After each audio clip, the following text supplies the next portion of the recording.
मुख्यमंत्री एकनाथ शिंदेनी शिवसेनेच्या वर्धापनदिनी राऊतांना टोला लगावला। सकाळच्या भोंग्यांना बांबू लावला पाहिजे असं वक्तव्य मुख्यमंत्र्यांनी केलं होतं आणि त्यानंतर कालही मुख्यमंत्र्यांनी त्यावर भाष्य पुन्हा एकदा केलं।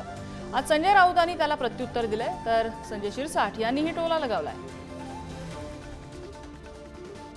तुम्ही भाषणात आता म्हटलात की अनेकांना बांबू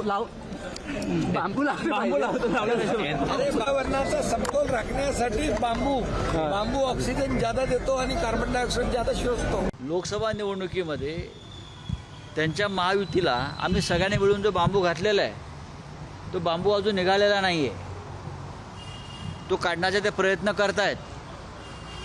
त्याच्यामुळे त्यांना स्वप्नात सुद्धा बांबू दिसतो, एवढा आतमध्ये गेलेला आहे तो बांबू।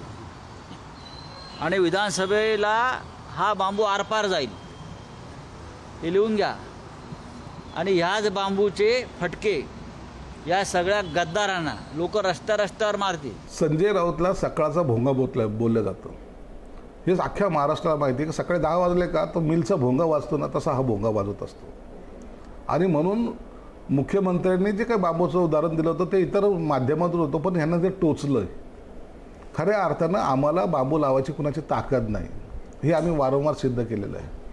म्हणून खऱ्या अर्थानं काँग्रेसने आणि राष्ट्रवादी शरद पवारांच्या पक्षाने या उबाठा गटाला लावलेला मोठा बांबू आहे। संजय शिरसाटांची खूप मोठी अडचण झालेली आहे। 2.5 वर्ष झालं त्यांनी कपडे शिवलेले, जॅकेट शिवलेलं आहे, पण त्यांना मंत्रीपद मिळत नाहीये।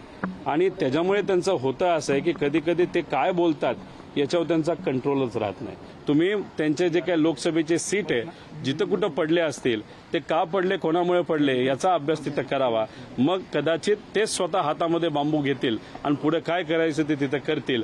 पण काही झालं तर लोकशाहीमध्ये महायुतीच्या नेत्यांनी पैशाचा, गुंडाचा वापर केला तरी लोकशाही स्वरूपी बांबू सामान्य लोकांनी हातात घेऊन महायुतींना घरी बसवलेला आपण सगळ्यांनी बघितलेला आहे।